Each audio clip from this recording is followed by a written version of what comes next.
Sir, very happy morning to all. Happy morning, sir.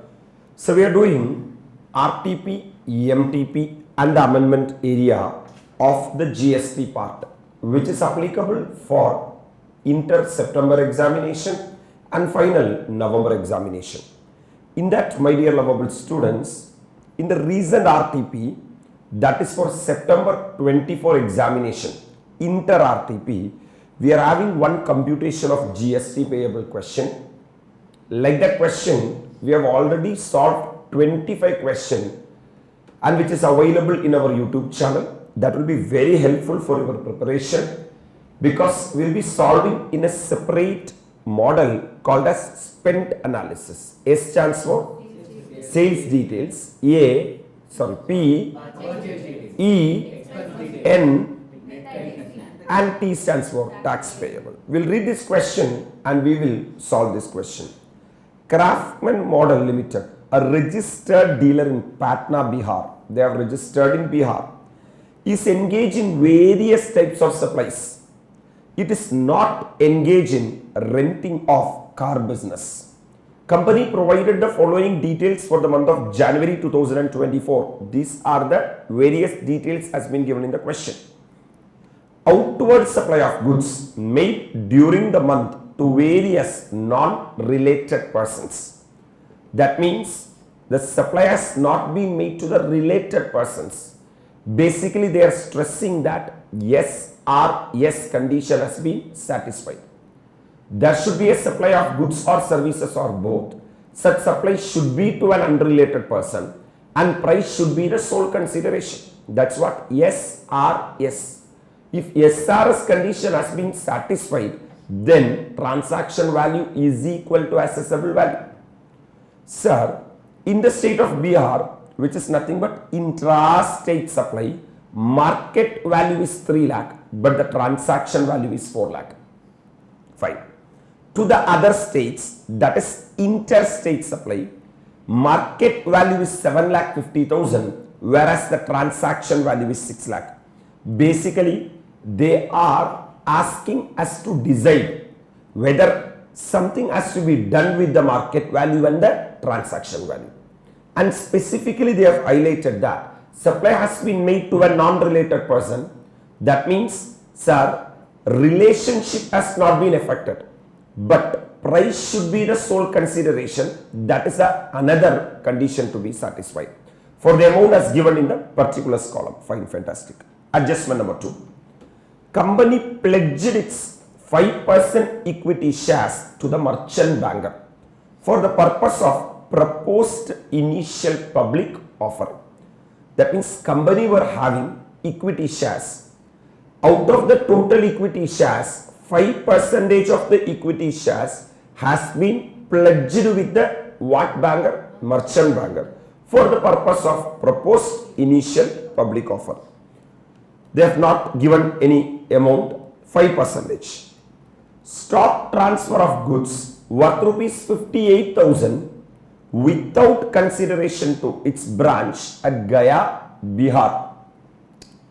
Branch has been declared as an additional place of business in the registration certificate. That means the head office is also situated in Patna, Bihar. In this adjustment, branch is also situated in Bihar and they have declared that as additional place of business.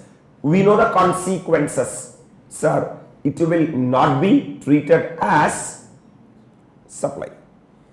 Intra-state inward supply of various services for use in the course or furtherance of business. 30 invoices, purchases they are talking about. Out of 30 invoices, details of 10 invoices amounting to 2,50,000 were not furnished by supplier in GSTR 1 and resultantly were not reflected in Craftsman Models Limited GSTR 2B. So totally 12 lakhs are there. So I purchased 30 invoices. Out of my 30 invoices, my dear lovable students, sir, 10 invoices and 20 invoices. 10 invoices has not been reflected in the GSTR 2B, whereas the remaining 20 invoices has been reflected in GSTR 2B. I know that only the invoices which are reflected in GSTR 2B, for that only I am entitled to take ITC. I cannot take ITC by manual entering and all. Outward supply of services of milling of paddy into rice. Milling of paddy into rice. That means, sir, they are milling the paddy into a rice. How much rupees? 2 lakh. And it's a intrastate. Here you have to decide whether this is taxable or exempted. Right. You can take a, sir, stand that paddy is an agricultural produce. Rice is a commercial item. So milling of paddy into what? Rice is the adjustment they have given. Outward supply of service of giving truck on hire to a governmental authority intrastate 1,50,000. There is a specific exemption, sir. Services provided by way of hiring of means of transport to a state transport undertaking having a capacity of more than 12-13 passengers are exempted, right? 12 including driver, 30. This is truck. Outward services of giving truck on hire to a governmental authority, because for a truck we don't have 12 passengers or 13 passengers, right? Fantastic to the core. Amount paid to IAM Ahmedabad, Gujarat for providing 15 days management training to 10 managers from 10th January. We all know that IAM is an education institution. They will provide two category of courses. Number one, short duration course and long duration course. Short duration course are taxable, whereas long duration course are exempted. Any course which goes beyond 1 year will be treated as long duration course. IAM provided participation certificate at the end of the training program. Put it on dustbin. That certificate does not have any value because it is only a participation certificate, not the certificate recognized by law. Purchase air ticket for its employee from Patna to Guwahati, Assam, airport in economy class, Assam, air embarking or terminating from the states of Arunachal Pradesh, Assam, Manipur, Meghalaya, Mizoram, Sikkim, Nagaland, Tripura, Bagdodra are exempt from. That is specifically they have said that in economy class. Only in economy class it is exempted. Right. Total fare was 1 lakh, out of which basic fare was rupees 80,000. When I am reading the adjustment, I am not saying immediately whether it is taxable or exempted, because I just want to create some confusion among you. Because you just think, because you will be settling that, okay, this is taxable, this is exempted. When you come to the answer, see, all the given amount are exclusive of tax wherever applicable.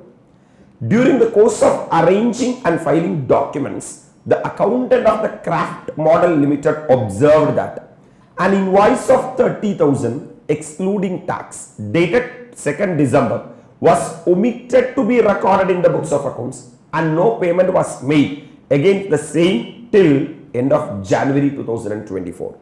So the bill was on 2nd December.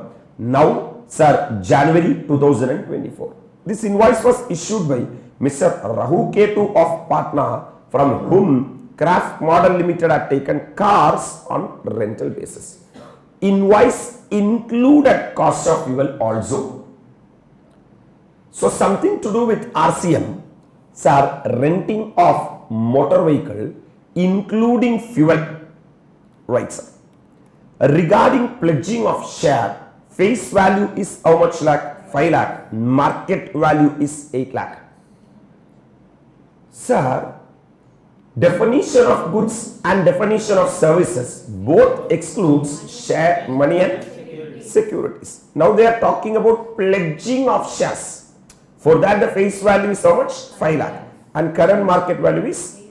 Rate of GST applicable on various supplies are as follows. Car rental services 2.5, 2.55%.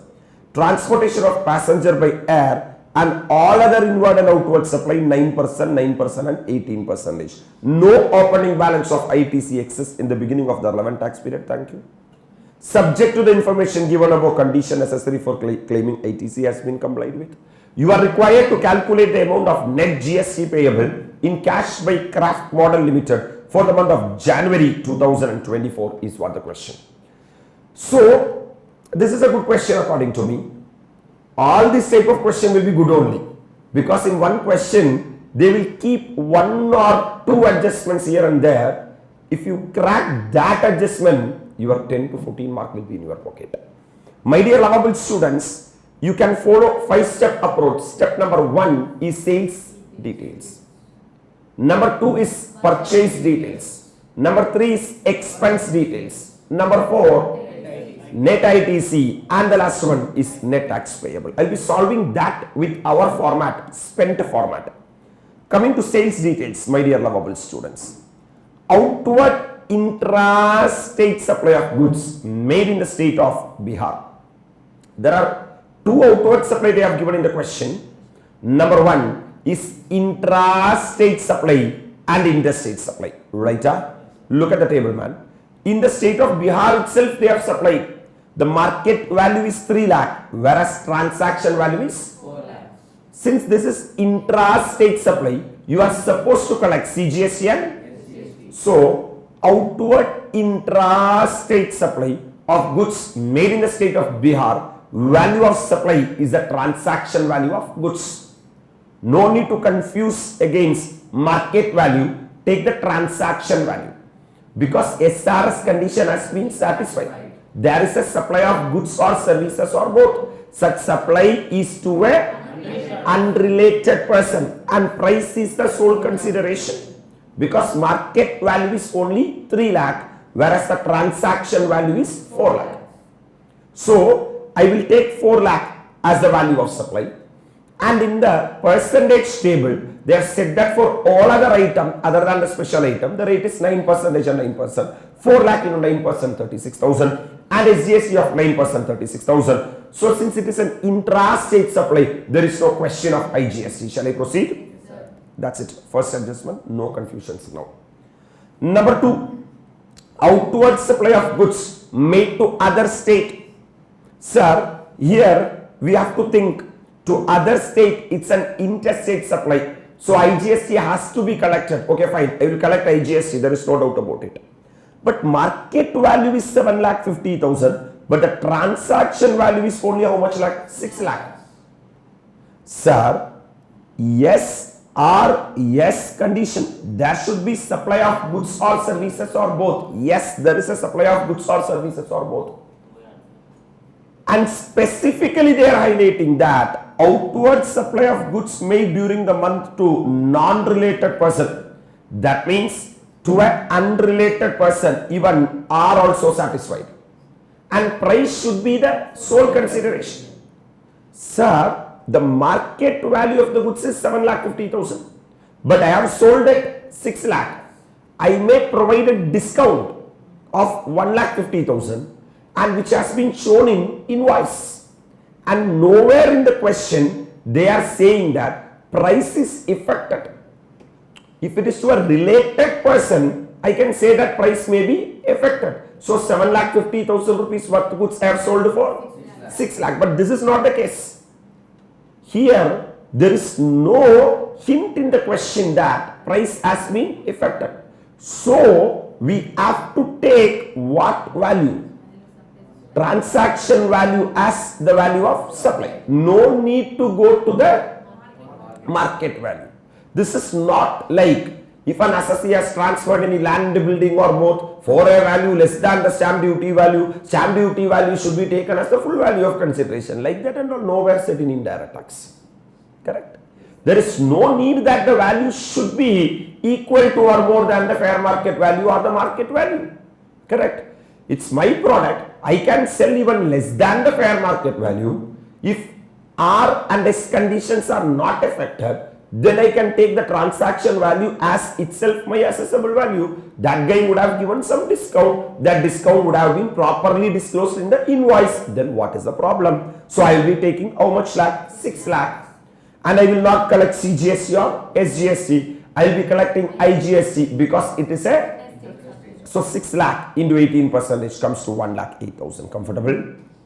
Coming to the pledging of 5% equity shares to the merchant banker. Pledging of what they have pledged? Equity shares.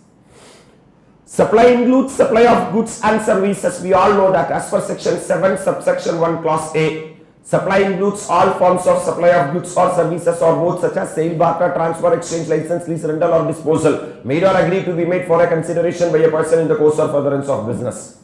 There we are having definition of goods. Goods means every kind of movable property. Goods includes actionable claims, growing crops or grass or things attached to or forming part of land which are agreed to be severed before supply or under contract or supply. And goods excludes money and securities. Services means anything other than goods. Services includes activity relating to use of money or conversion of money from one form to another for a separate consideration.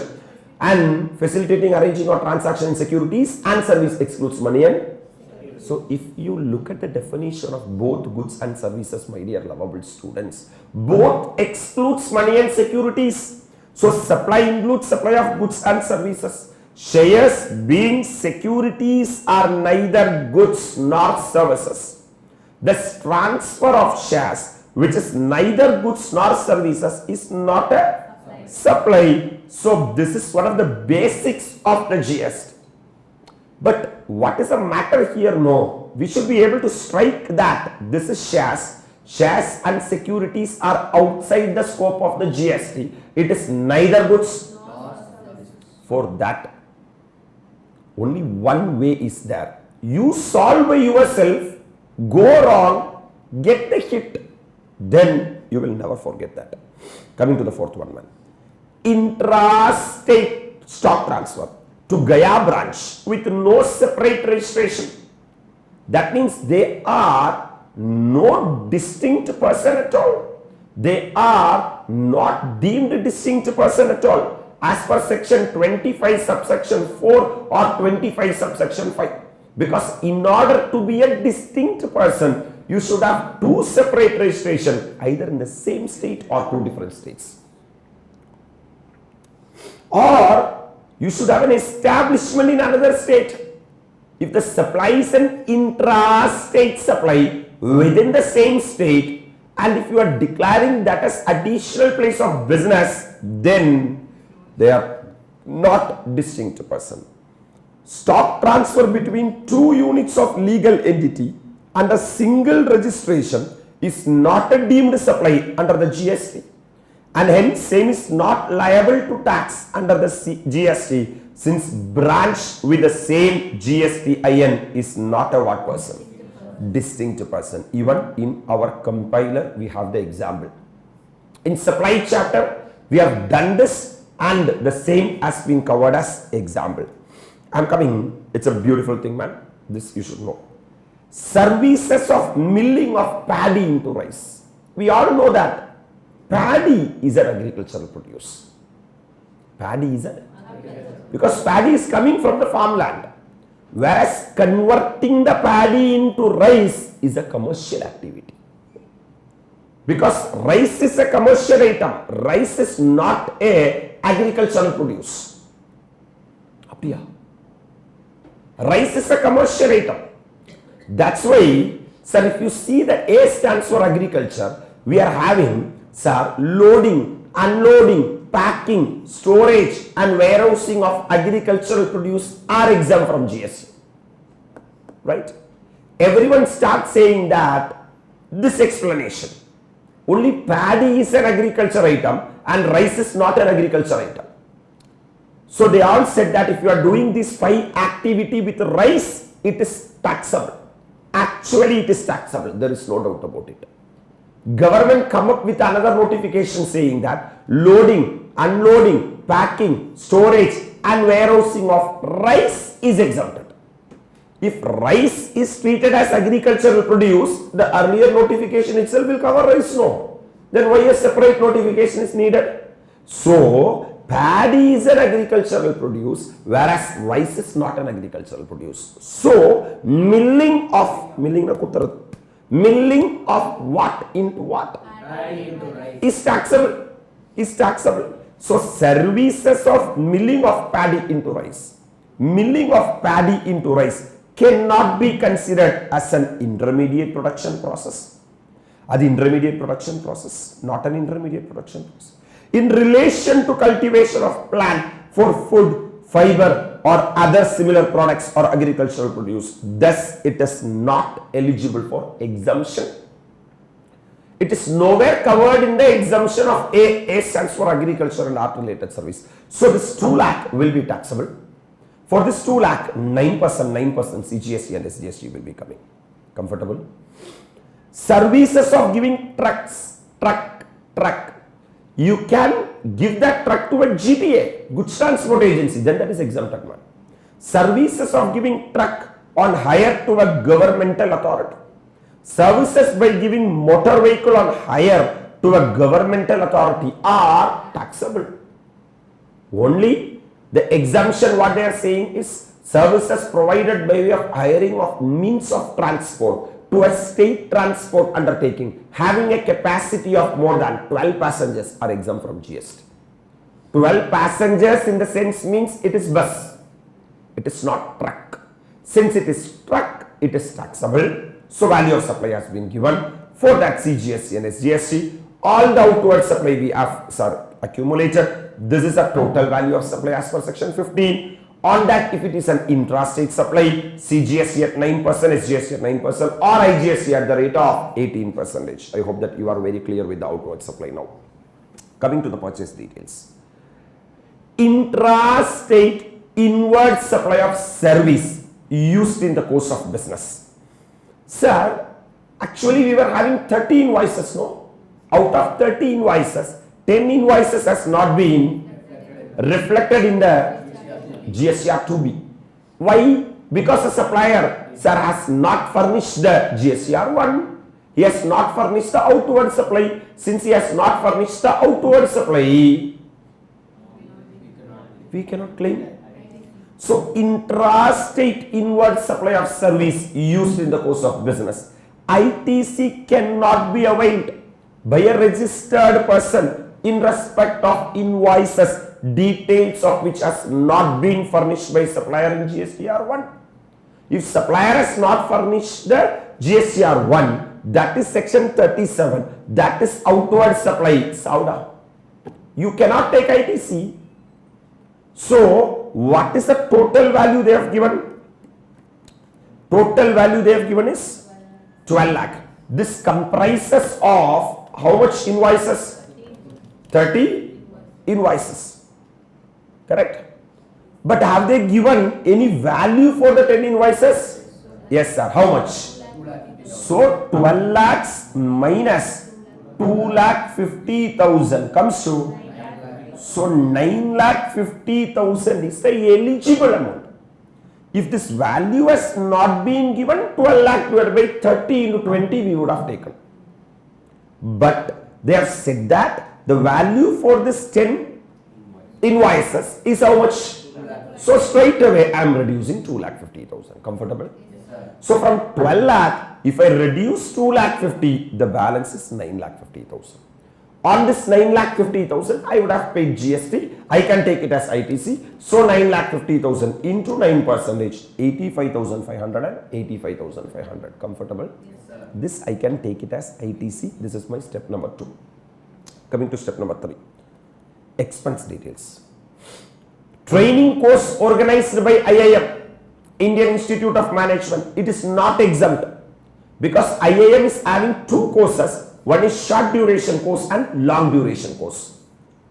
For short duration courses taxable and long duration courses are not exempt. Short duration program offered by IIM for which participation certificate is awarded are not qualification recognized by law. ITC is available in respect of supply of what? Services which are used in the course or furtherance of his what? Further, place of supply of such service in relation to training and performance appraisal to a what person? Shall be the location of such person. So, place of supply is Patna, Bihar. Because service provider is IIM, Indian Institute of Management, and service recipient is our guy. He is in Patna, Bihar. So this is an interstate supply. Because IAM is not in Bihar.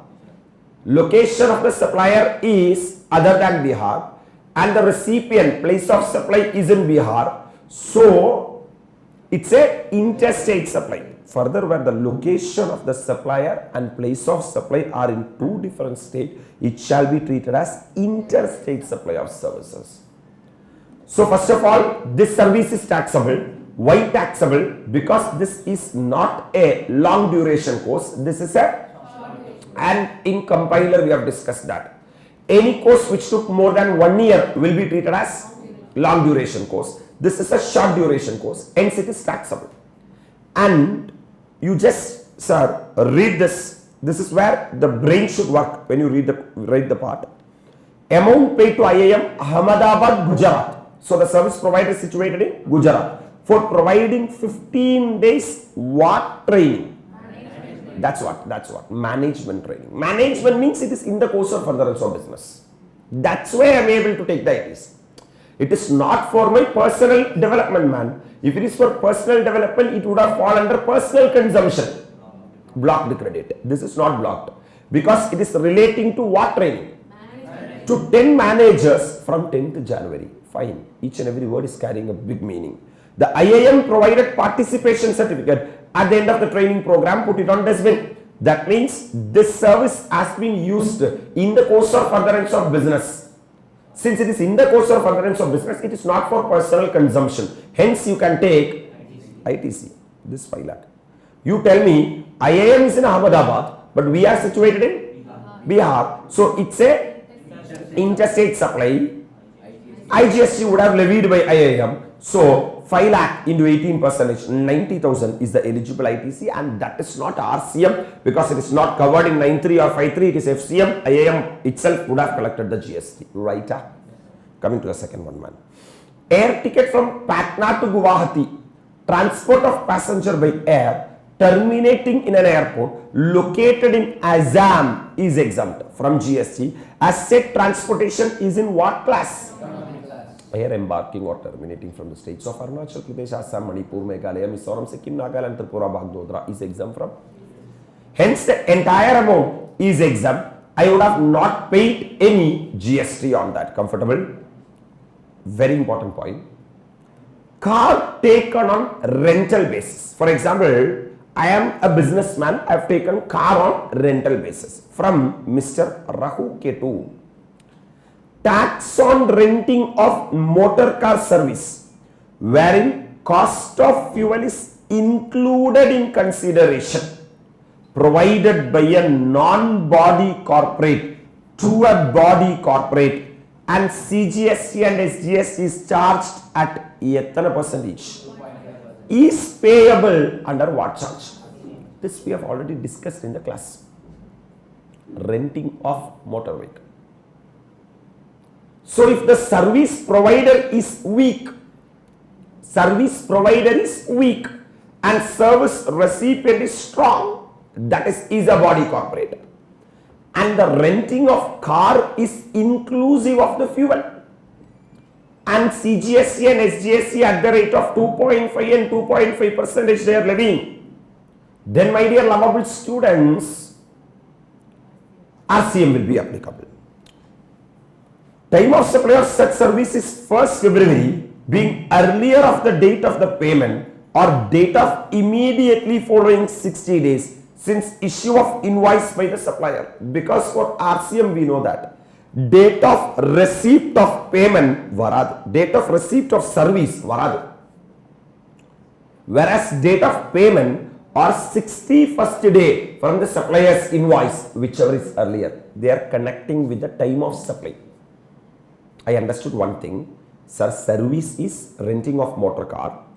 If the service provider is weak and the service recipient is strong, which is in a corporate, body corporate, then my dear lovable students, and GST is charged at 2.5%, it is RCM.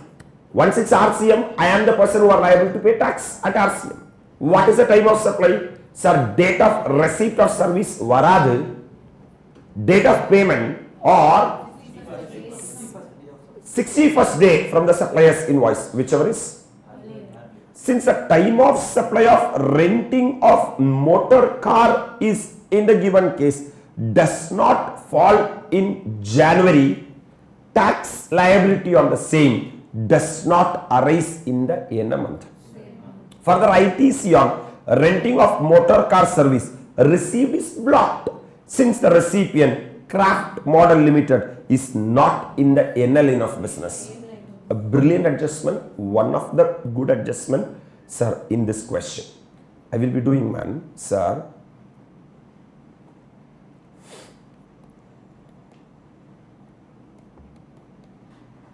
It is given in adjustment number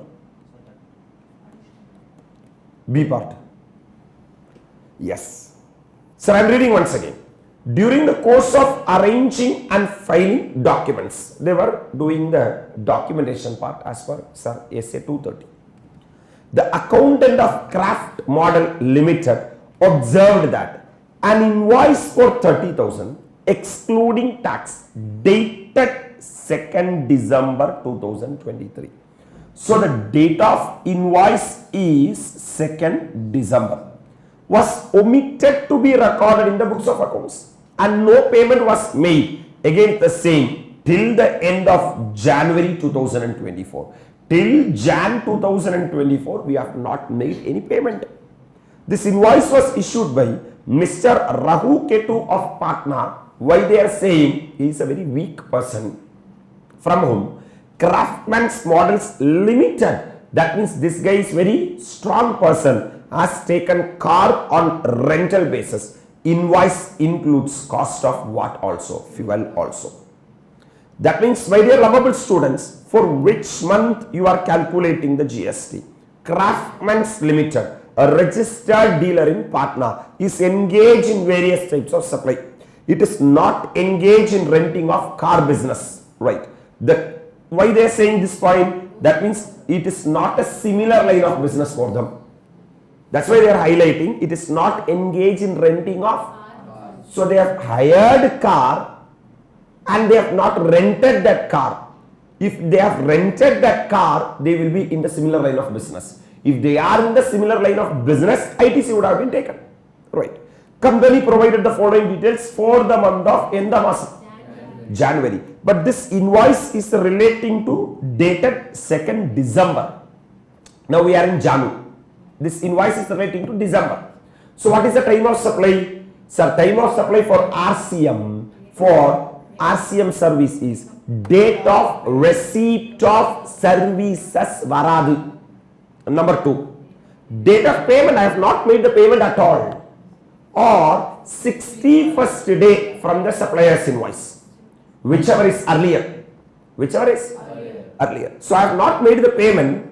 So the next one is only possibility is 61st day from the supplier's invoice. When they made 2nd December only. From 2nd December, if you put 61 days, sir, what the estimated date, estimated month?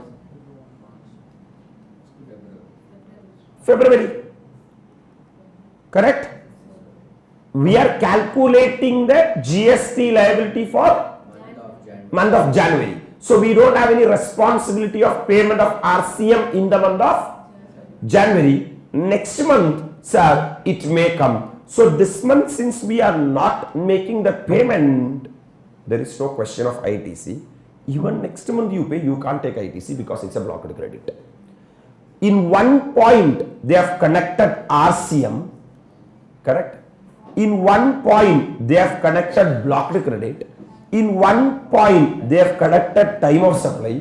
In one adjustment, sir, they have tested the entire GST. This is how this comprehensive sums will be. So this is the total amount of the expense details, my dear lovable students. So step number 1 is sales details. Number 2, right? Number 3, expense details. We have done with expense details also. What is number 4? Sir, in the question specifically in the adjustment they have said that there is no opening ITC, so we have to put it dash dash dash. Add ITC on purchase, which is nothing but the total of the step number 2. So this is the total. Add ITC on expenses, which is nothing but the total of step number 3. You will get the total eligible ITC. You are having IGST, you are having SGST, you are having CGST. To which rack your hand will go? IGST. Savadra IGST, right?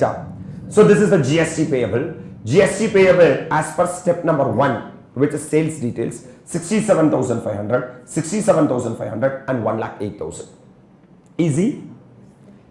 Sir, I am going to set off. Here there is no question of RCM at all. Is there any RCM cases? No. If there is any RCM cases, I would have added that to the output tax liability, then reduced for the purpose of set off, then I would have set off with the ITC.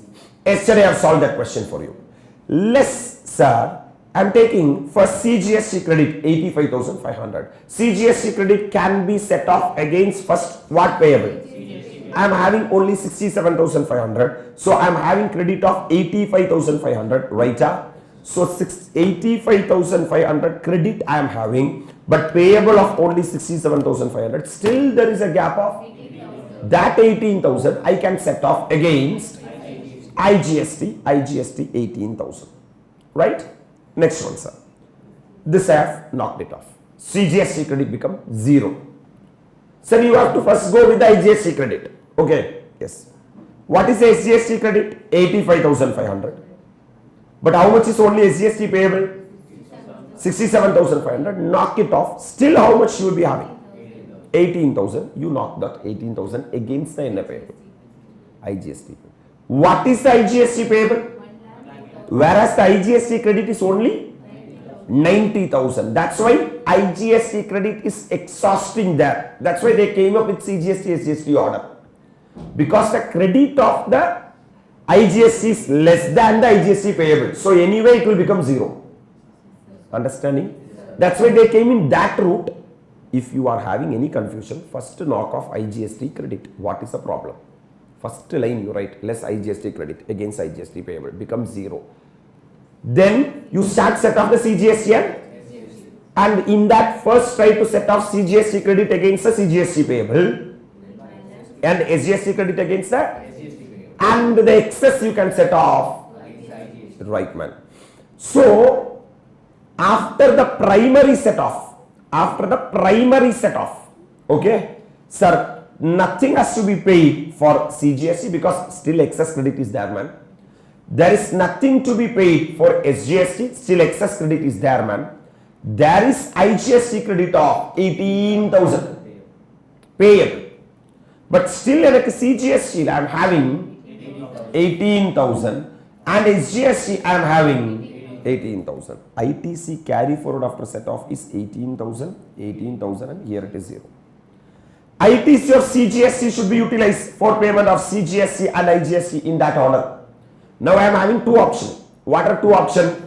I am having CGST credit and SGST. I can utilize both for the payment of IGST, but there is a rule.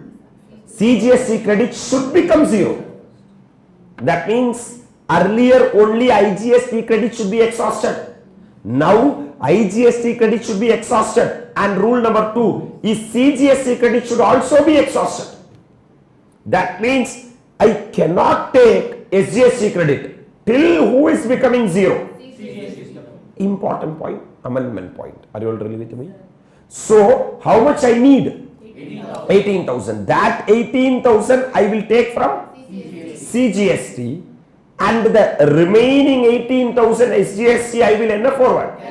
So minimum GST payable in cash nil. ITC to be carried forward for next month. CGST should be exhausted. IGST should be exhausted. This is the first exhaust and this is the second exhaust, and you can carry forward your state's credit. That is what? What? SGST. Clarity?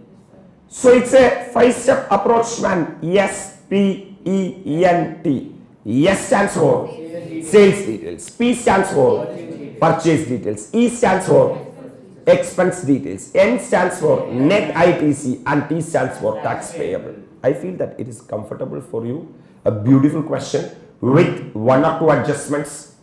A beautiful adjustment. Once you read these type of question more and more and more, automatically you will be start getting the answer, my dear lovable students. For that only, like this last 25 RTP MTP question I have solved for you, that too with the same 5-step approach. I work like that. And it will be available as description to this lecture or video. You can utilize that if you are going to write this September for inter-examination. That will be a life-changing video for you, my dear lovable students. So we are doing September 24 examination inter RTP revision test paper. In that, in the last day, we have solved the computation of GST payable, which is a 5-step approach. Number 1, sales details, purchase details, expense details, net ITC. And today I am going to solve case scenario. This is the first question you will be getting for 10 mark. XYZ Private Limited is a mid-sized firm registered in Delhi. When you are reading itself, the important data try to underline. Sir, the service provider or the supplier is registered in Delhi. Okay, right. Dealing in the manufacturing and distribution of electronic goods in India. So they have registered in Delhi and they are mainly into the business of distribution of electronic goods.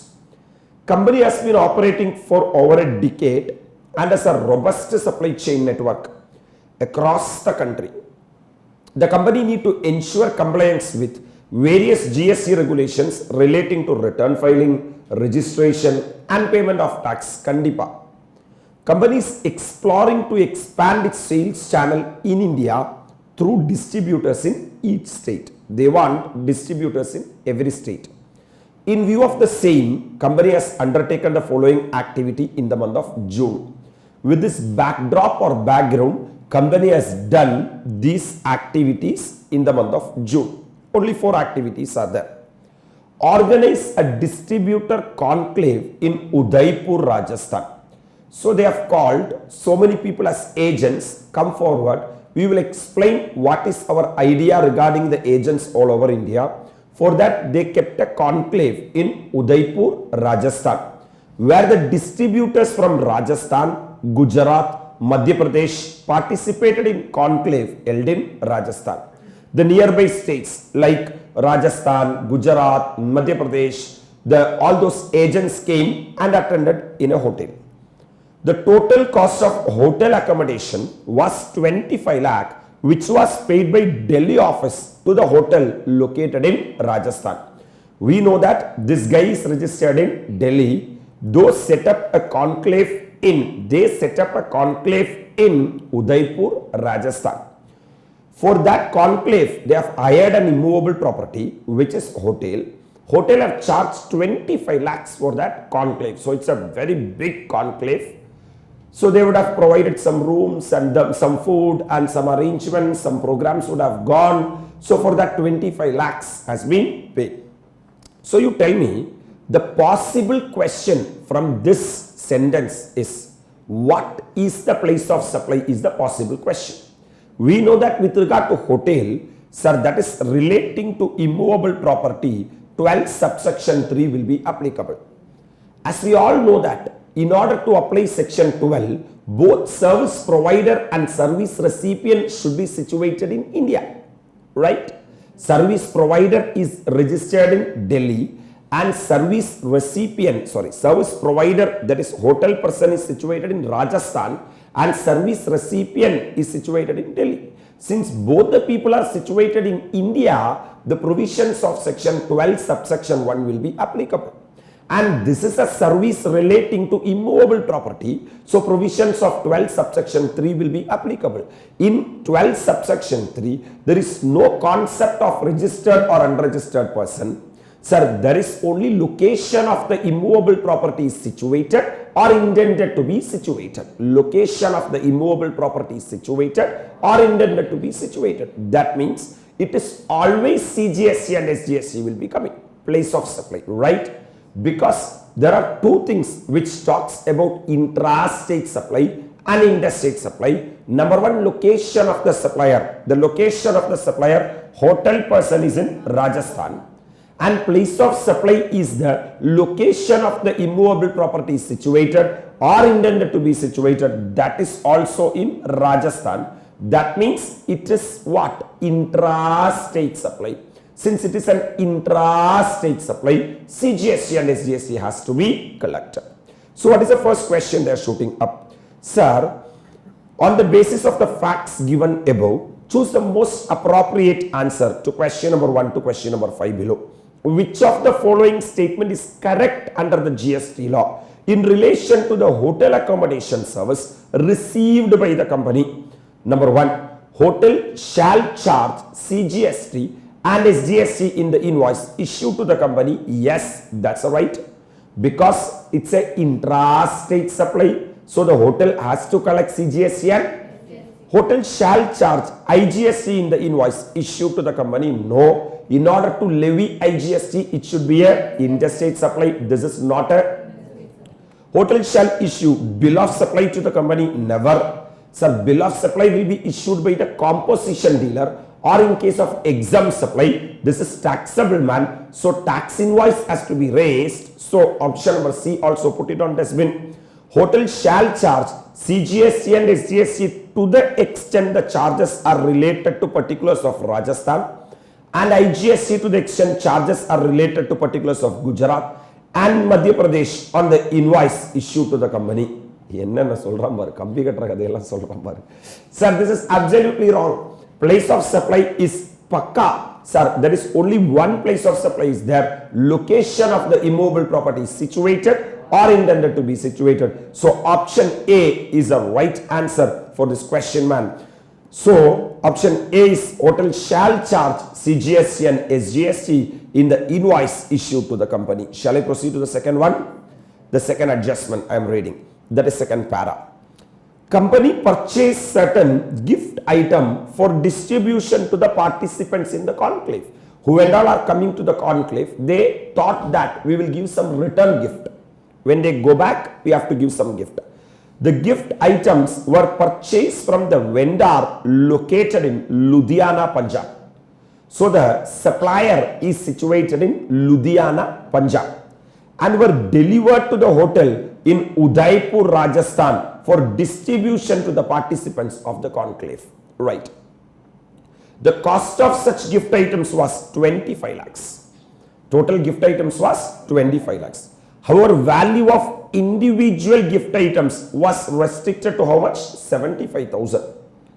Sir, in employer-employee relationship, we know that there is a limit of 50,000. But for others, there is no what at all, limit at all. Then they have said that 75,000 just to confuse us. So you tell me, where the supplier of the goods is there? Supplier of the goods is situated in Punjab, Ludhiana, Punjab. Where the recipient is there? Recipient is, sir, Delhi, registered in Delhi. Right? You tell me, is this supply involves movement of goods or supply does not involve movement of goods? For the place of supply, I am asking. Supply involves movement of goods or supply does not involve movement of goods, or 10 subsection 1 clause A or 10 subsection 1 clause B or 10 subsection 1 clause C or 10 subsection 1 clause D or 10 subsection 1 clause E. For the place of supply, I am asking. What shall be the place of supply in relation to gift item purchased by XYZ Private Limited is the question. Sir, we all know that XYZ Private Limited is, sir, registered in Delhi. Delhi. And the supplier of the goods is situated in Ludhiana, Punjab, where the goods has been delivered to the hotel in Udaipur, Rajasthan. So you tell me, what should be the place of supply? Anyway, section 11 and 12 or 13 will not be applicable. That much I can help you. Section 10 will be applicable. 10 subsection 1 clause B. Is this a bill to ship transaction? In order to be a bill to ship transaction, 3 parties should be there. Where is three parties? Supplier is there and recipient is there. Company purchased certain gift item for distribution to the participants in the conclave. The gift items were purchased from vendor located in Ludhiana, Punjab, and were delivered to the hotel in Udaipur, Rajasthan for distribution to the participants of the conclave. Cost of such gift item was 25 lakh. However, the value of individual gift item was restricted to 75,000. My question to you is this a bill to ship transaction? In case of bill to ship transaction, three people should be there. Actual supplier should be there. Actual recipient should be there. Third person should be there. There is no such situation has been coined here. So this is, if you take 10 subsection 1 clause A, supply involves movement of goods. What is the place of supply? Place where the movement terminates for delivery to the recipient. Right? Sir, where the movement terminates for the delivery to the recipient means Udaipur, Rajasthan. Look at the answer. What shall be the place of supply in relation to the gift item purchased by XYZ Private Limited? Rajasthan, location where the goods are received. This is option number 1. Delhi, the principal place of business of the company. Punjab, the location from where the goods are dispatched. There is no NSR chance at all. Permanent location of participant receiving the gift, never. So there is only fight between option A and option B. Sir, if you are taking 10 subsection 1 clause A, supply involves N of goods, movement of goods. Place of supply is the place where movement terminates to the delivery to the recipient. Sir, Delhi, the principal place of business of the company, if you put bill to ship transaction, it is principal place of the third person. But there is no three parties at all. Correct? So what should be the answer? A. Rajasthan, location where the goods were received. Look at the answer here.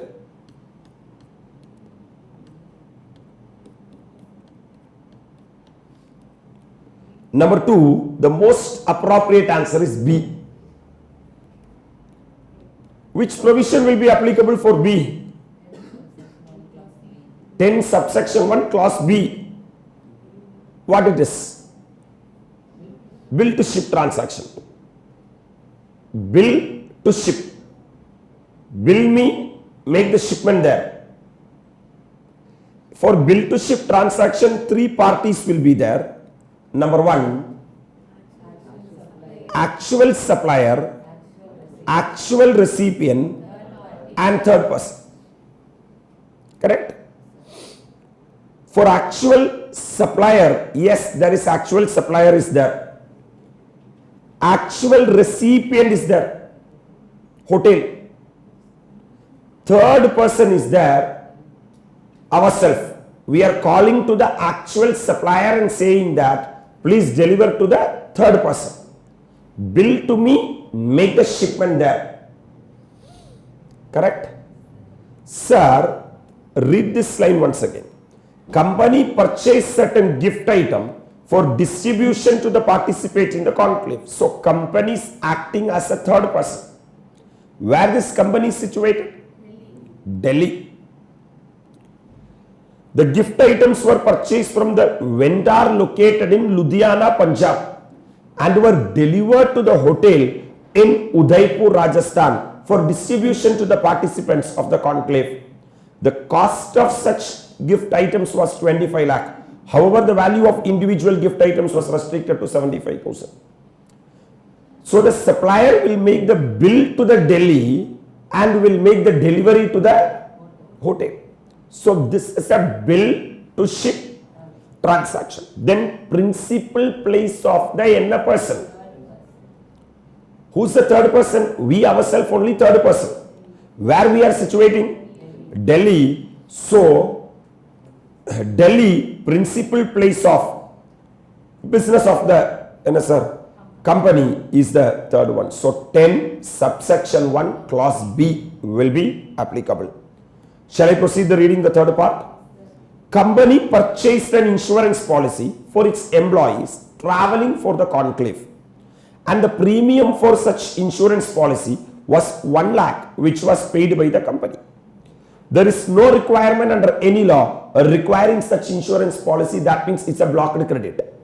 The company cannot take it as which of the following statement is true in relation to gift item and insurance policy purchased by the company. Both they can't take ITC. The company is not eligible to avail ITC in relation to both gift item and the insurance company. This is the most appropriate for the time being. Company is eligible to avail ITC related to gift item valuing less than 50,000. Never, not possible. Company is eligible to avail ITC only on insurance policy as same is provided to employees, that is a related person of the company.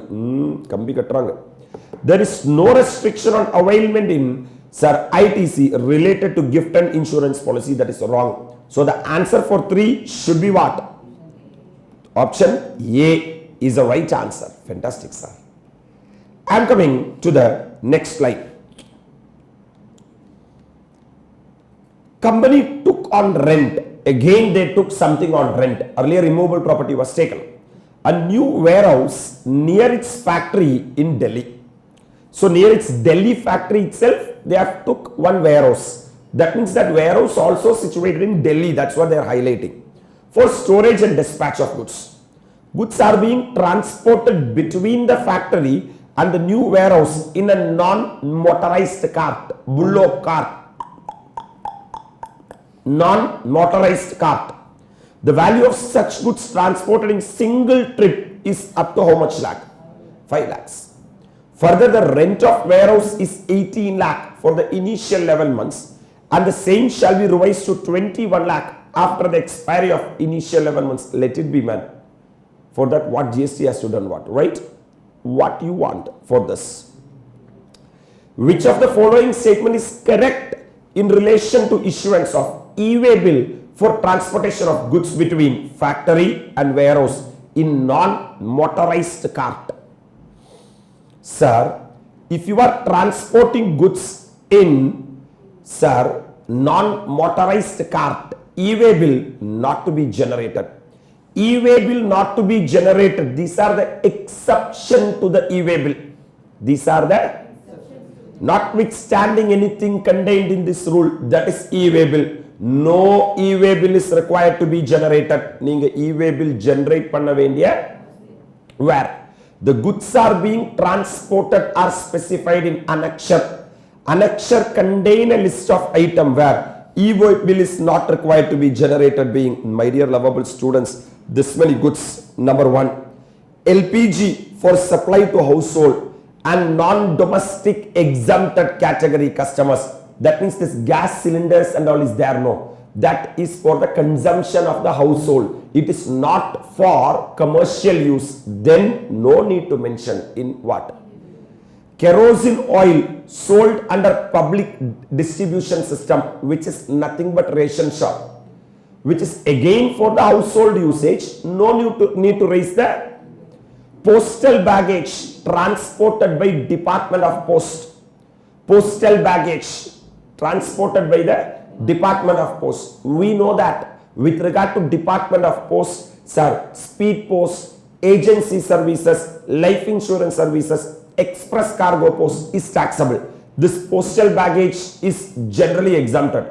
Ordinary posts are there, weighman up to something. Right. Natural or cultured pelts or precious or semi-precious stones, precious metal and metal clad with precious metal. That means natural or cultured pearls, jewelry, goldsmith, steel smith, silversmith, wares and other article except, sir, imitation jewelry, currency, or used personal and household effects, coral or unworked coral. For these items, sir, when you are transporting from one place to another, you are not supposed to generate the NAV bill. Then number 2, where the goods are being transported by a non-motorized conveyance, irrespective of the amount, you are not supposed to raise the NAV bill. This point only they have tested. Third one, where the goods are being transported from customs port, customs airport, air cargo complex and land customs station to an inland container depot or container freight station, or for clearance by what? Customs. That means within the customs area, you are not supposed to raise the e-way bill. Like that it goes. This many items are there. For this many items, you are not supposed to raise the e-way bill. So what we have understood is where the goods are being transported by a non-motorized conveyance, we are not supposed to raise the. Which of the following statement is correct? In relation to issuance of e-way bill for transportation of goods between factory and warehouse in non-motorized cart, e-way bill is required to be issued by the what? Company for each instant of transportation of goods irrespective of consignment value. Is e-way bill is required? No, sir.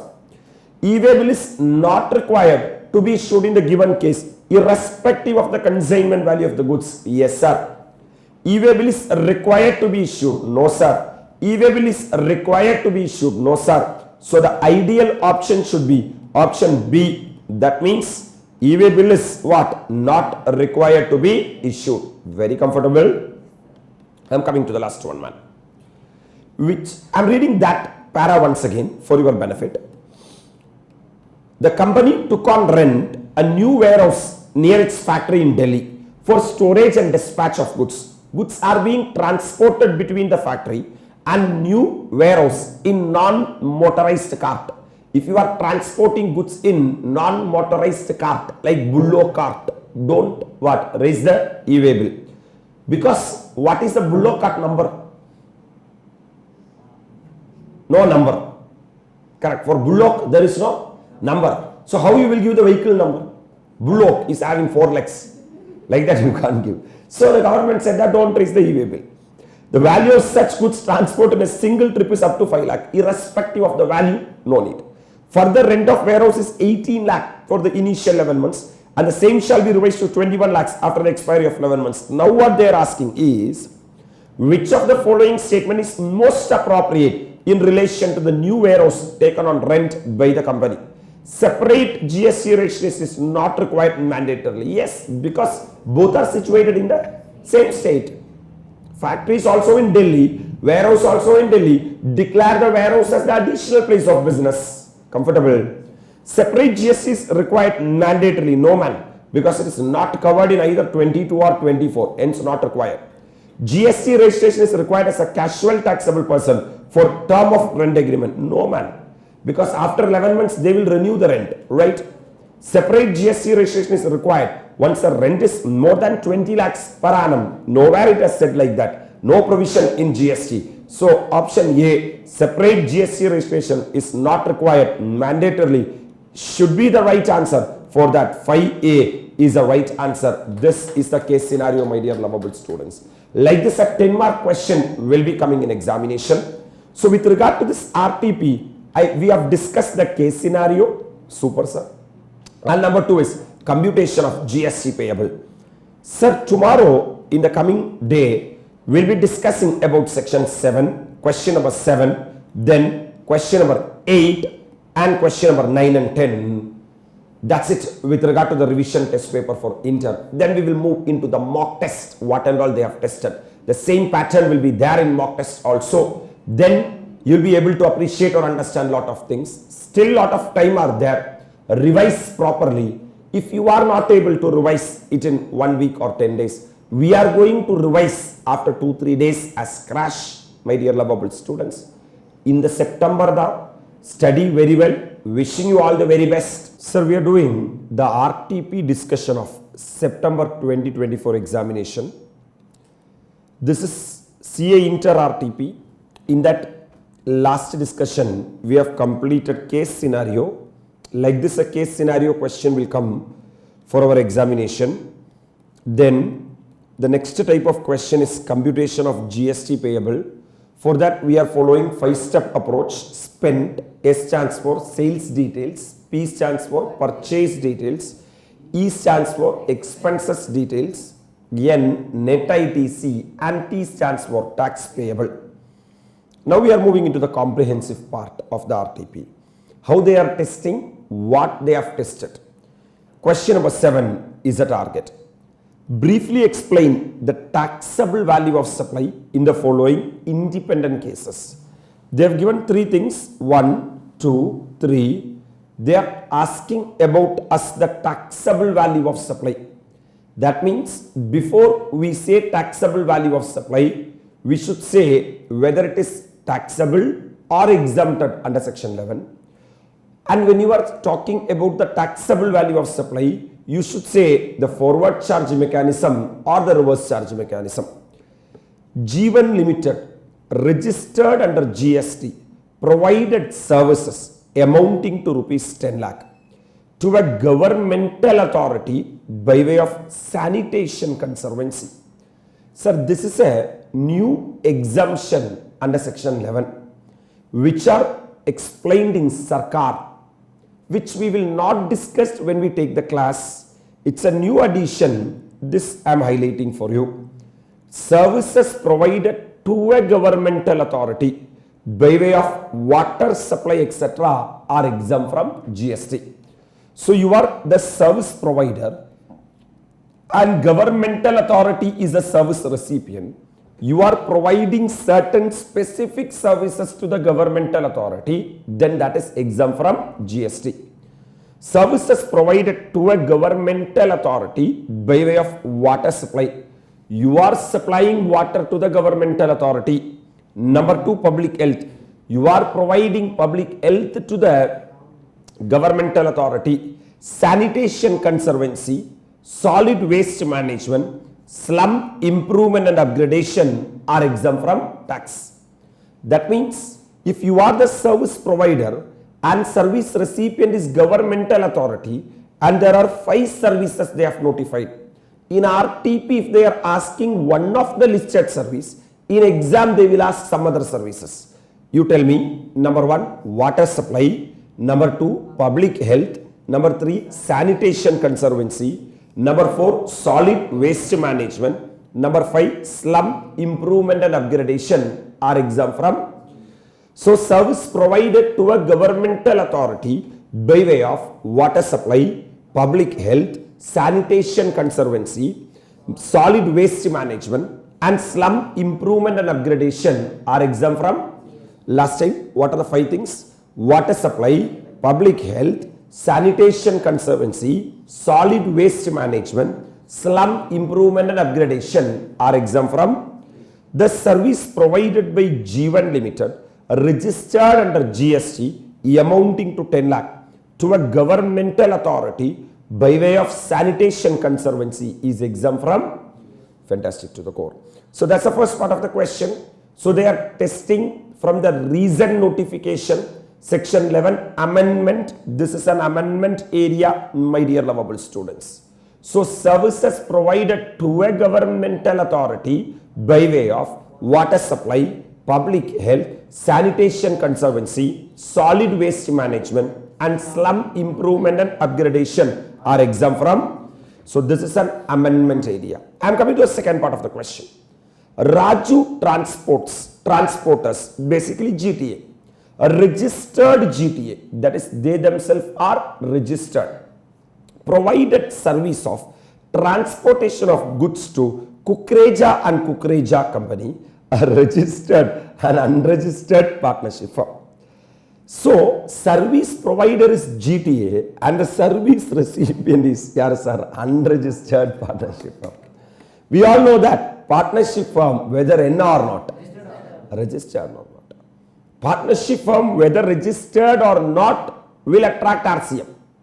Kukreja and Kukreja company paid 8,000 to Raju transporters as consideration. You tell me, this they have tested from the RCM 9353 list. So service provider is GTA, service recipient is partnership firm, whether registered or not, still, sir, RCM provisions will be applicable. Sir, service provided by a GTA to an unregistered person, including an unregistered casual taxable person, is exempt from GST. But this exemption is not applicable to, that means other than, inter alia, any partnership firm, whether registered or not, under any law, including association of person, is exempt under the GST. This GTA services provided to a partnership firm, including association of person, whether or not registered under GST law, are liable to tax. Hence, consideration of 8,000 paid by Kukreja and Kukreja company is taxable under GST. So what they are connecting, we are having a specific exemption under section 11. In that specific exemption under section 11, service provider, if the service provider is GTA and the service recipient is, sir, unregistered person, including casual taxable person, are exempt from GST.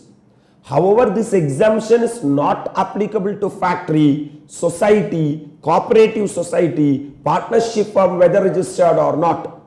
Actually, this question has been answered only from the taxability angle, and they have not talked from who is liable to pay GST. Because briefly explain the taxable value of supply in the following independent cases, whether these are taxable or exempted. That means basically this part they have tested from section 11. Again, this part they have tested from section 11. So they have, sir, testing a section 11 exemption chapter question. Basically a exemption chapter question. So Raju Transporters, a registered goods transport agency, provided service of transportation of goods to Kukreja and Kukreja company, an unregistered partnership firm. So service provider is GTA and service recipient is a partnership firm, whether registered or not, is liable to tax. And Kukreja and Co. paid 8,000 to Raju Transporters as consideration. So this service is not covered in that exemption notification. This service is taxable. Now you tell me whether this service is taxable at FCM or RCM. FCM or RCM. GTA is a registered GTA. RCM, because there is no need to check whether the GTA is what or not, registered or not. But if they take an option under FCM, then RCM provisions will not be applicable. If the GTA have taken FCM, that is they opted the option of going through FCM, then, sir, RCM provisions will not be applicable. Since Raju Transporter is registered, since they have taken registration, so generally they would have opted the, sir, FCM. Once it's FCM, RCM provisions will not be applicable. But the question is not clear about that.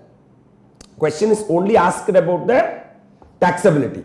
This service will not covered in that exemption, hence this is taxable, right?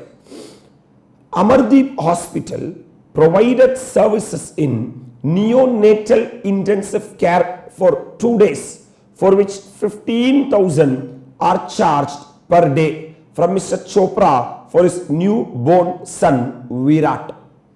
We all know that renting of immovable property we have discussed with regard to ICU, NICU, ICCU and all, without limit it is exempt from GST.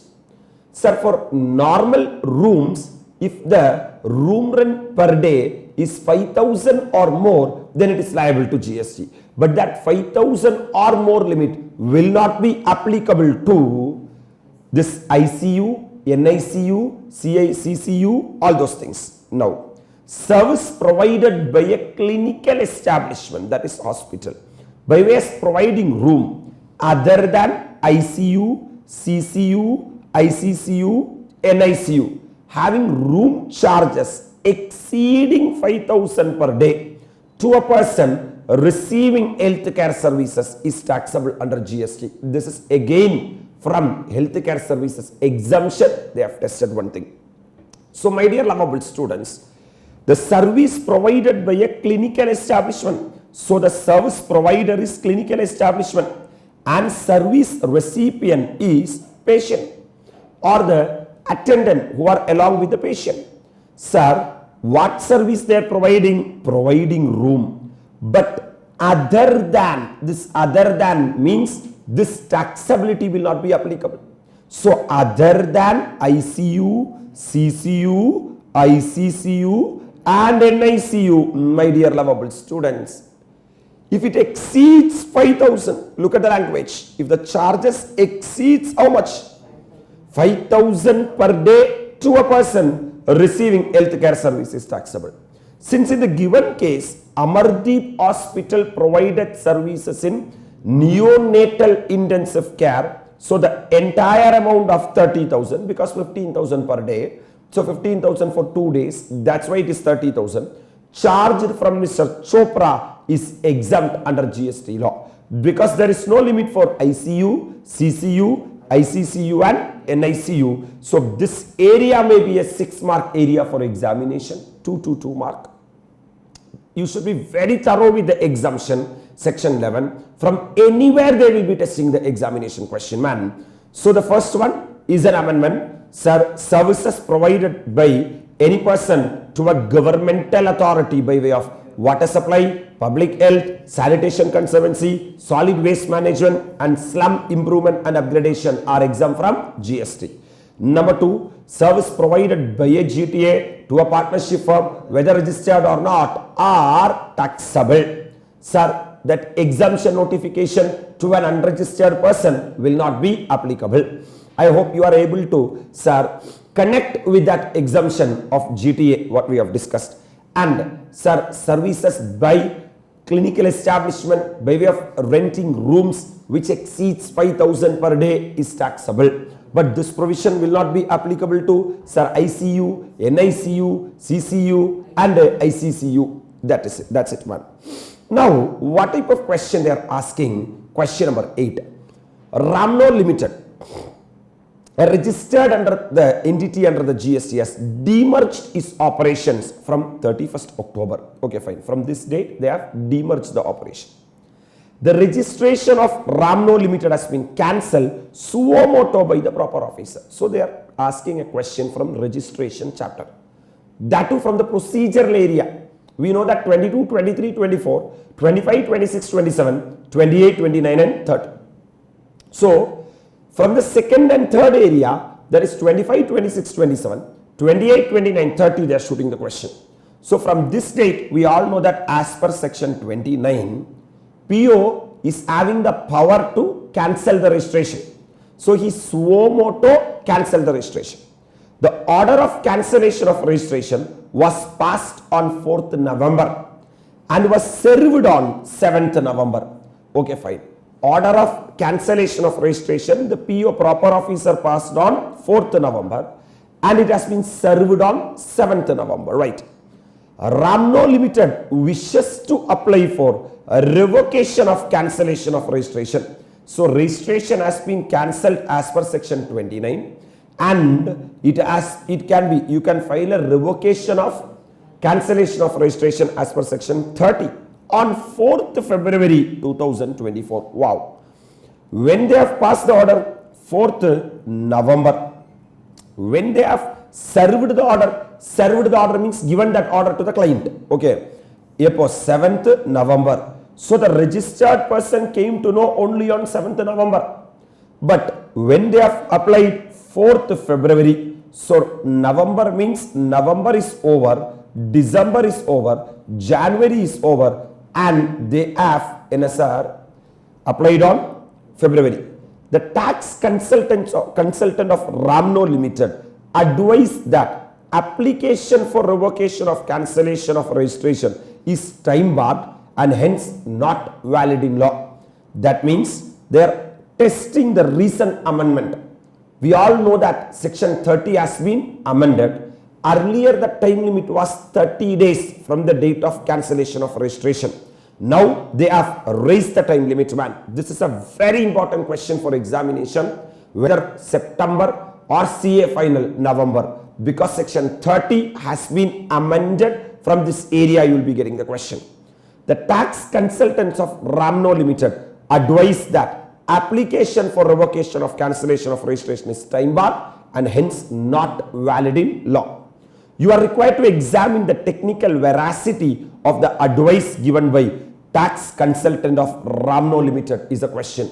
Please mind this, because section 30 has been amended, my dear lovable students. Earlier I used to say that section 30 na 30 days, but now it is not like that. A registered person whose registration is cancelled by PO on his own motion may, subject to provisions of Rule 10B of the CGST rule, submit an application for revocation of cancellation of registration in prescribed form to such proper officer within a period of 8 days from the date of service of order of cancellation of registration. Earlier this time limit was 30 days. For our examination, they have raised that time limit to 90 days. Very important area for examination, amendment area. So, once your registration has been cancelled under section 29, you can apply for revocation of cancellation of registration within 90 days from the date of service of the order. However, this is the extended time limit. Such period may, on sufficient cause being shown and for reason to be recorded in writing, be extended by the commissioner or officer authorized by him in this behalf, not below the rank of additional commissioner or joint commissioner as the case may be, for a further period not exceeding 180 days. This we have discussed in class. Section 30, earlier it was 30 days, but as per rule number 10B, my dear lovable students, it has been raised to first how many days? 90 days. And if it is not sufficient in genuine cases, it can be extended to how much days? 180 days. So it is basically 90 plus 180 days. So totally 270 days. Okay, fine. Thus in the given case, Ramno Limited can apply for revocation of cancellation of registration within a period of 90 days from the date of serve of the order, service of the order, not the date of passing of the order in the entire act, whether it is GST or income tax. Always the date should be counted from the date of service of the order of cancellation of registration, that is within 90 days from 7th November 2023, because they passed the order on 4th something, but they served the order on served. The order means the order has been received by the registered person. Hey, if I get the order, then only I will know that my registration has been cancelled, right? Fantastic to the court. So within 90 days from the date of service of order, I can go and ask. The application submitted for revocation of cancellation of registration is valid in law, since the same has been submitted within the prescribed what limit? Time limit. But the accountant is not updated. He is still following the old provision. He is saying that 30 days is the time limit for apply for revocation of cancellation. No, my dear, it has been raised to 90 days. And it can be further extended in genuine cases to 180 days. That's the advice given by tax consultant to Ramno Limited is not valid in law. According to me, one of the most expected question from registration, because of the amendment I am saying. Generally from registration, they will test 22, 23, 24 and all. Person liable for registration, person not liable for registration and compulsory registration. Since this time, we are having an amendment in section 30. Please read that amendment again. Please read our book once again, compiler A. That part you read once again. Including amendment only, I have discussed that in class. I already said that it is not 30 days, it has become 90 days. and it can be further extended to 180 days. We are having two more questions, my dear lovable students, question number 9 and question number 10.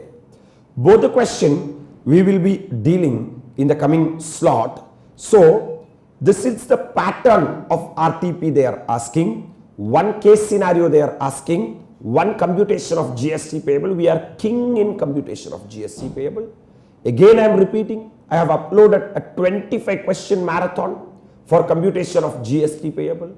If anyone still not aware of it, sir, utilize that. That is publicly available in YouTube, which will cover the entire GST, my dear lovable students. So we will be taking, sir, one more session to complete this part, which is the balance two more question. Sir, redo all the question. Don't just go through it. Sir, redo it by sit and do the question. That will give you so much of confidence for the examination. So in the coming slot, we'll be completing that part. So we are doing the revision test paper for September 24 examination. My dear lovable students, till now in GST, we have discussed the case scenario has been completed. Then computation of GST payable with 5-step approach, which is spent.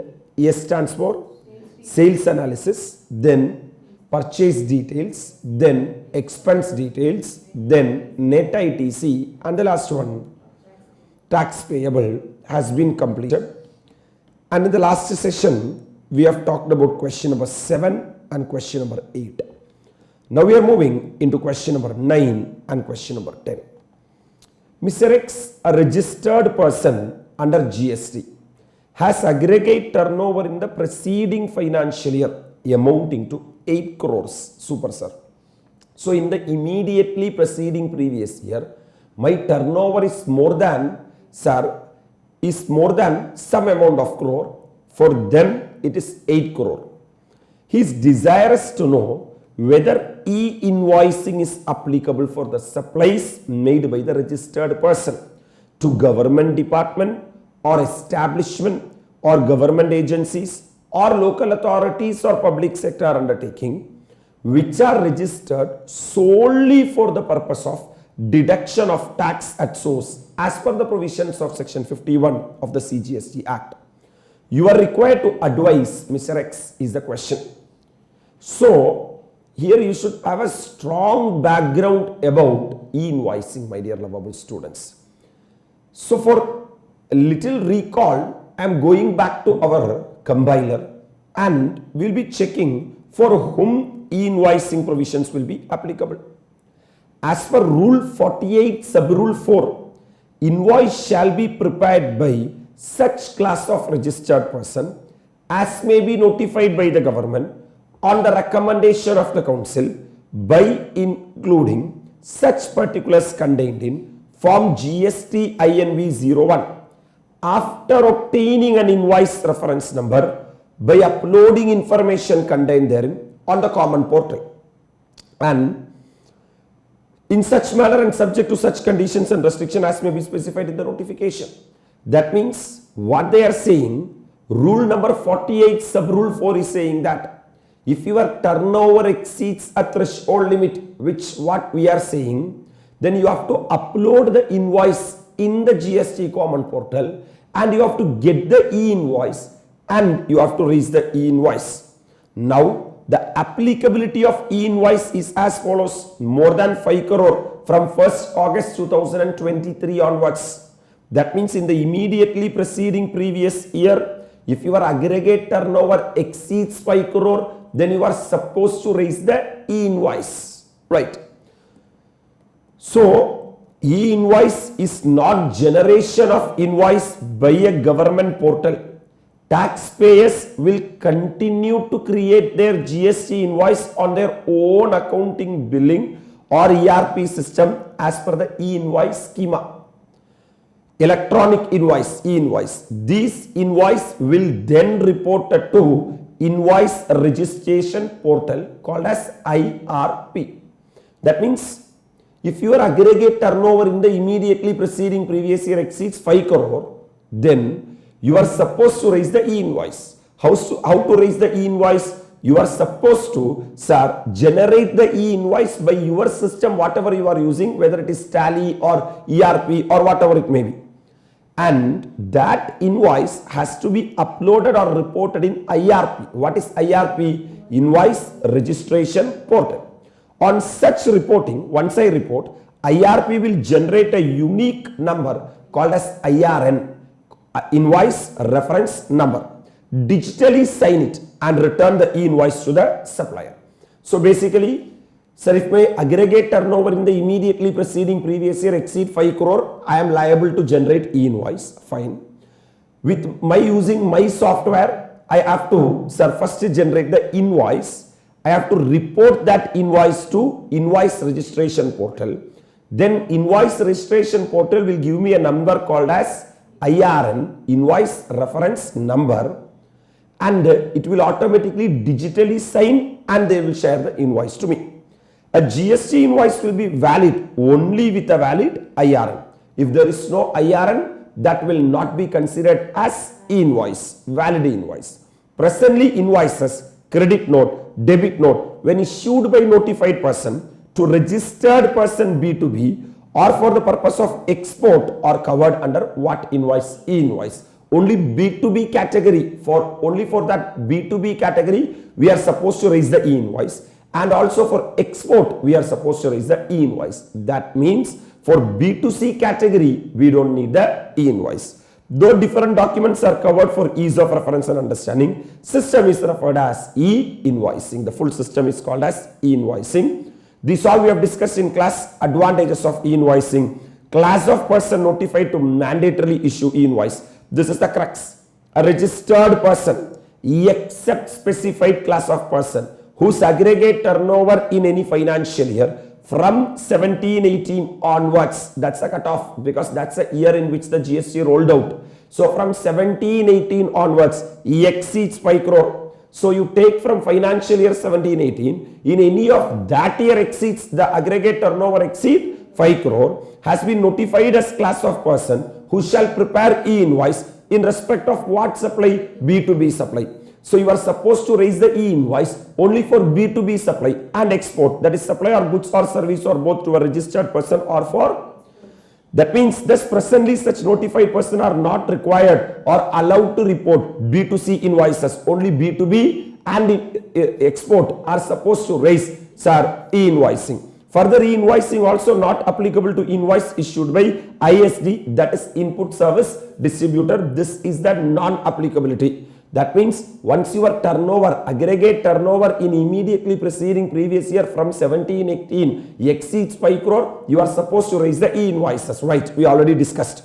Sir, only for B2B and export, I am supposed to raise the e-invoices, not for B2C or invoices raised by the Input Service Distributor. If the invoice issued by a notified person in respect of supply made by him, tax on which is payable under reverse charge, that is under what 393, e-invoicing is applicable. Even, sir, I am issuing an invoice. Invoice is issued by a notified person in respect of supply made by him, tax on which is payable under what charge? Reverse charge. 93, sir, 53 cases. Even for that, sir, e-invoices will be applicable. On the other hand, where specified category of supplies are received by what person? Notified person from a person, unregistered person, attracting reverse charge under what 494 or through import of services, e-invoice does not arise or not applicable. So e-invoice is also not applicable for import of goods because we are having bill of entry. So these are the applicability and non-applicability of the e-invoices. For who and all, e-invoice will be applicable, and for who and all, e-invoice will not be applicable. You look at the example, man. A taxpayer, say a firm of advocate having aggregate turnover in a financial year for more than 5 crore is supplying service to a company, right? We all know that legal services are RCM, but the, sir, advocate's turnover exceeds how much crore? 5 crore. Who will be discharging tax liability as a recipient under what? Reverse charge mechanism. So, if the service provider is advocate and service recipient is, sir, advocate services, the company is the person liable to pay GST on reverse charge basis, right? Such invoice has to be reported by said taxpayer, sir, since it is not a notified person to IRP. That means when the invoice is raised by that advocate has to raise the, sir, e-invoice. That's what they are saying here. Sir, if the invoice issued by the what person? Notified person is in receipt of supply made by him, tax on which payable under what charge? Reverse charge. Under 9.3, e-invoicing is applicable. That means if the service provider is 9.3 or 5.3, if their aggregate turnover exceeds 5 crore in any of the financial year from 17-18, still e-invoice provisions will be. But exemption from e-invoicing for these people and all, even though their aggregate turnover exceeds 5 crore, e-invoice provision will not be applicable. Number one, special economic zone unit, SEZ unit, insurer or banking company or financial institution, including what? GTA, supplying service in relation to transportation of goods by road in goods carriage. That means all 9.3 services they have included for e-invoice, but they have created an exception, 9.3, in that what? GTA. Supplier of passenger transportation services and person supplying service with admission to exhibition of cinematographic film in multiplex theatre and government department and a local authority. Thus, the above mentioned entities are not required to issue e-invoice if their turnover exceeds how much crore? In the preceding financial year from 17-18 onwards. Paka? So, my dear lovable students, so this is the background of e-invoicing. Everything has been paka discussed in the class. So, if the aggregate turnover in the immediately preceding previous year from previous year 17-18 exceeds 5 crore, you are supposed to raise the e-invoice. But there are certain people, even if your aggregate turnover exceeds 5 crore, you are not supposed to raise the e-invoices. Now, look at the question what they are asking. With this background, read the question. Sir, Mr. X, a registered person under GST, has aggregate turnover in the preceding financial year amounting to 5 crore. That means which is more than 5 crore. So 8 crore is more than 5 crore. So they are liable to, sir, raise the e-invoice. He is desirous to know whether e-invoice is applicable for supply made by the registered person to government department or establishment or government agencies or local authorities or PSU which are registered solely for the purpose of deducting tax at source as per the provisions of section 51 of the CGST Act. You are required to advise Mr. X. You know one thing, the question is not asking whether e-invoicing provisions are applicable or not. Because e-invoicing provisions are applicable if the aggregate turnover in the immediately preceding previous year from 17-18 exceeds 5 crore. Their turnover are 8 crore. These and all old syllabus question. This type of question ICA is testing in old syllabus. But in new syllabus, I will tell you, this is a September RTP, my dear lovable students. If I read the answer, really we will get shocked, because this is the answer what they have given for a inter. This is the answer for question number 9. I will read the answer for you, and a big highlight is this is circular they have tested. That means at inter level they are expecting circulars and notifications. This is a big eye-opening RTP, my dear lovable students. Now government department or establishment or government agency or local authority or PSU which are required to deduct tax TDS under section 51 of the CGST Act are liable for compulsory registration in accordance with section 24 of the CGST Act. That means if you are government department or establishment or government department or government establishment or government agency or local authority or public sector undertaking, these 4 people are liable to deduct TDS under section 51. Once you are liable to deduct TDS under section 51, you are compulsory liable to take registration under section 24. Therefore, government department or establishment or government agency or local authority or public sector undertaking registered solely for the purpose of deduction of TDS are to be treated as registered person under the GST law as per the provisions of 2 subsection 94 of the CGST Act.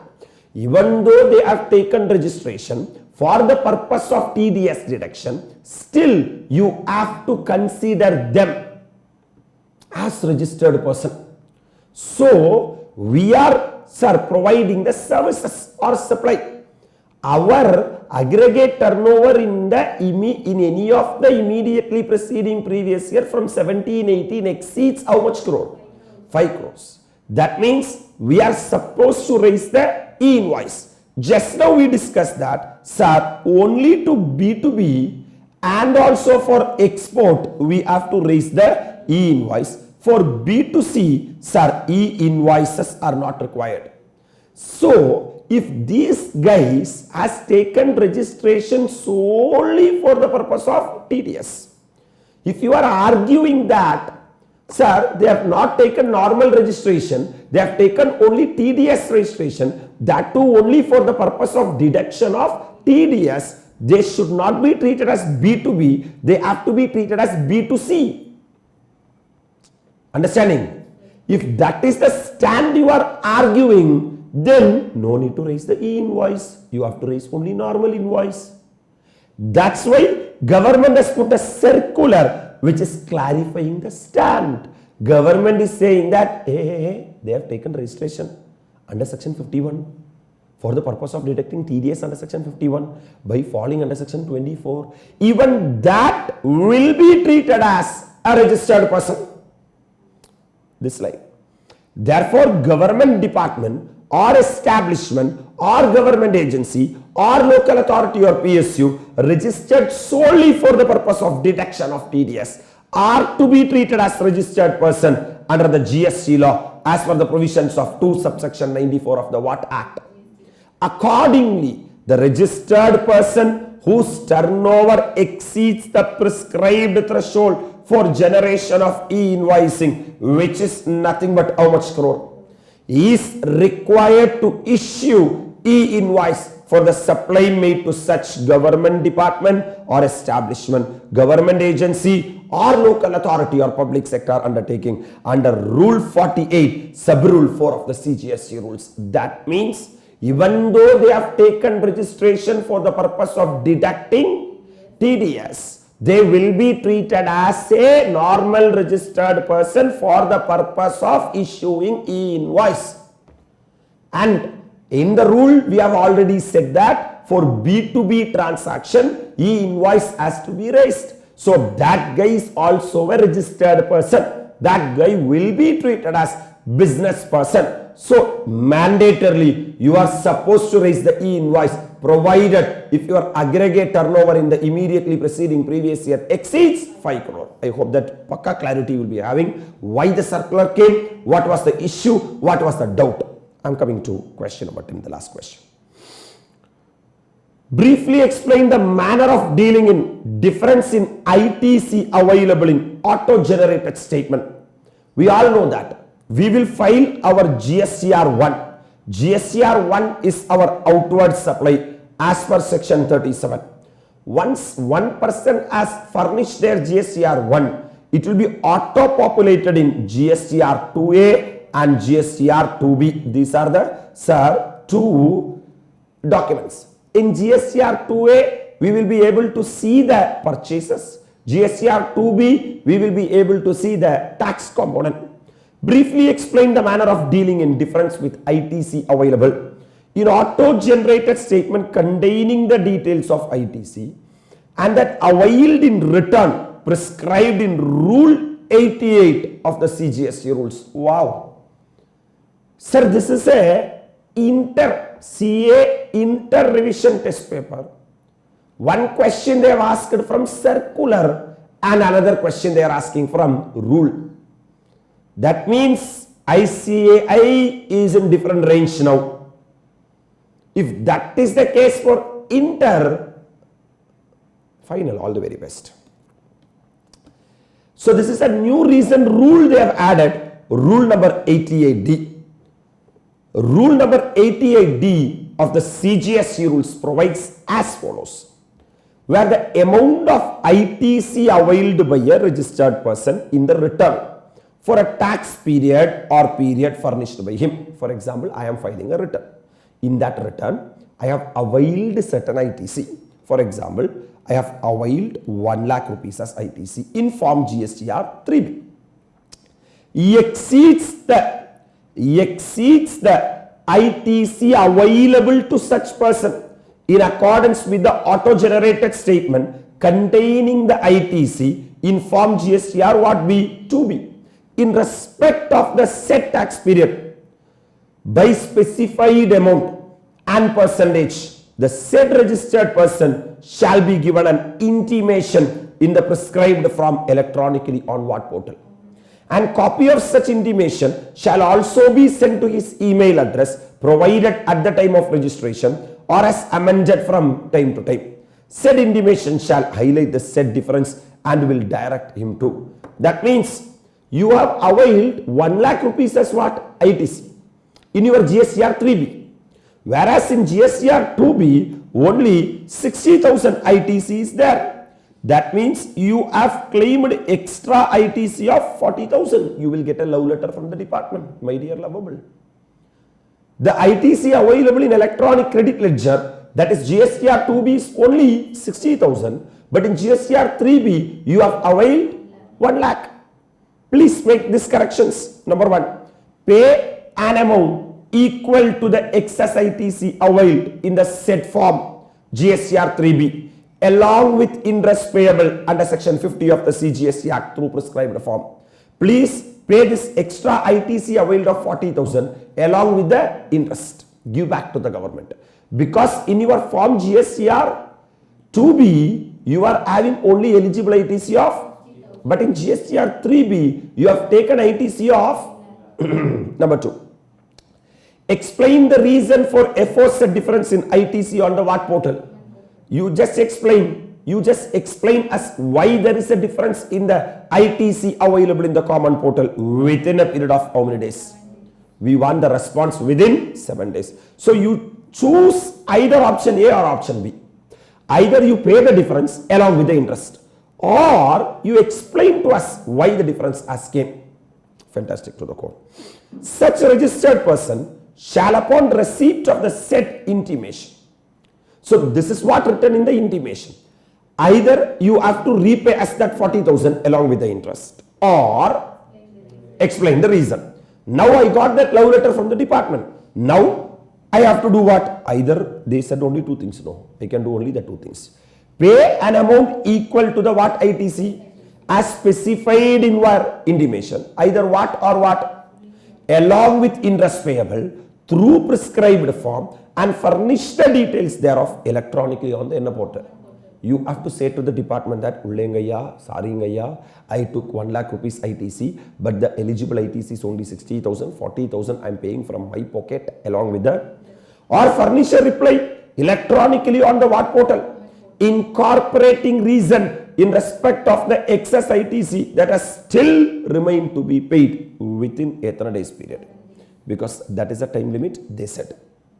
Where any amount specified in the intimation remain to be paid within how many days, and where no explanation, sir, or reason is furnished by the registered person in default, or where explanation or reason furnished by such person is not found to be acceptable by the NA officer, the said amount shall be liable to be demanded in accordance with provisions of 73-74 of the What Act.